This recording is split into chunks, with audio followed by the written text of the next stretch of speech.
Hello, welcome back to LIVENODING. In this episode, I want to share the breakdown of node tree that created this setup of rainbow worm beads. So it's a classic setup. You might already know how to do this, but I will show it to you again once more anyway. So I started with the SVerchok nodes, and that's probably the easiest to do this. So I have a bunch of curve, kind of like strokes. It's just doing this noise thing, animated noise. um, and how I created that. So I'm using lines, and I just pipe the lines that grow in x-axis into this vector noise. And in this case I created 16 different worms, and for each worms I push the matrix in the x-axis controlled by this frame. Okay, so I can make it faster, and then I just put it in a plain grid, just let it out like that, and put all the worms inside collections. Okay, so that's, and the output of this is curve. So because this is curve, we can easily use geometry nodes.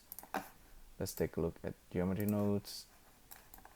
And inside geometry nodes, you can see each of the worm is being colorized by this material.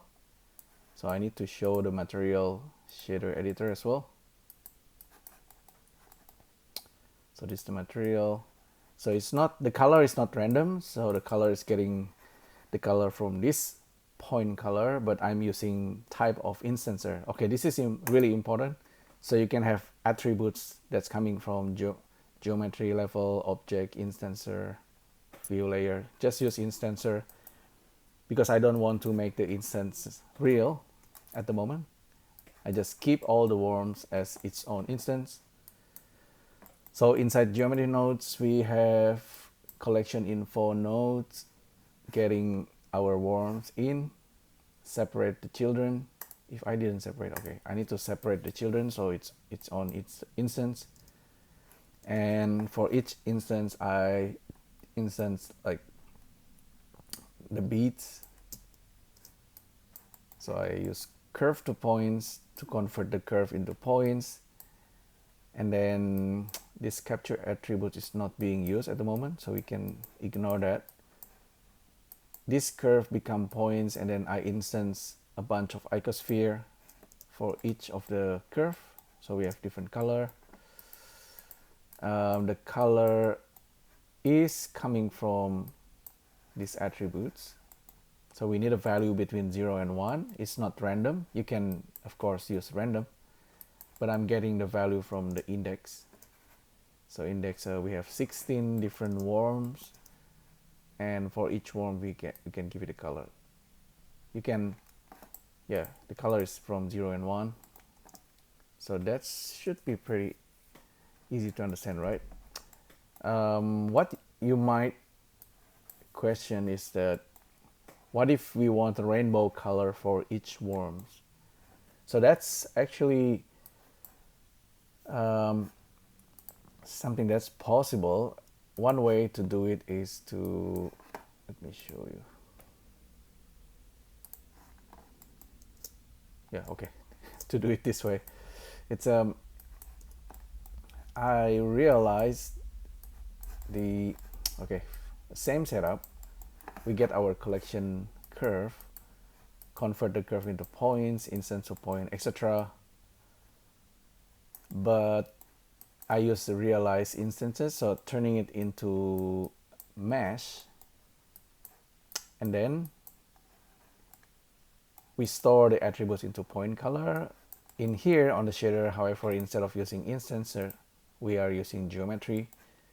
So now each of the worms is a geometry, and then we capture the index of each worm, pass that into the map range, and then and then using this to create the rainbow. Slightly more, yeah, slightly more complex in that way. But yeah, as you can see, it's working. I don't know, maybe I think, yeah, we have the rainbow worms, so we can play around with this number. I'm using 16 because we have 16 worms. I'm kind of wondering,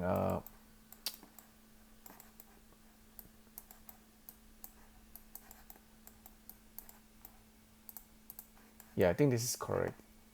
Maybe it's not 100% perfect, but you can check the nodes here.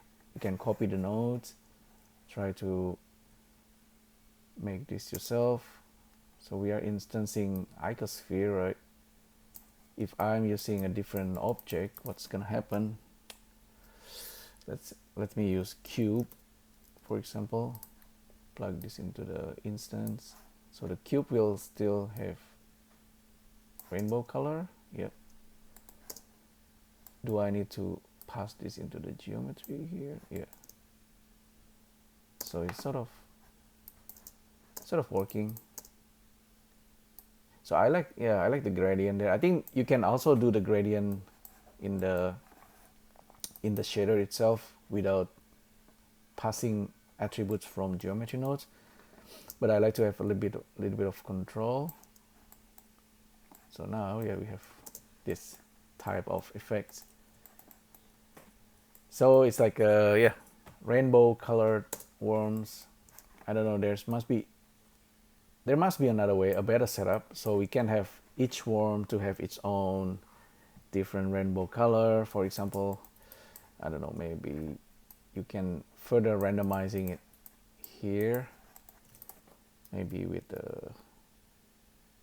another hue saturations or object info random. This can go there, right? Okay, geometry random per island. Nope. This, oh yeah, okay, it works if you are using cycles, but again, it's another thing. It's different.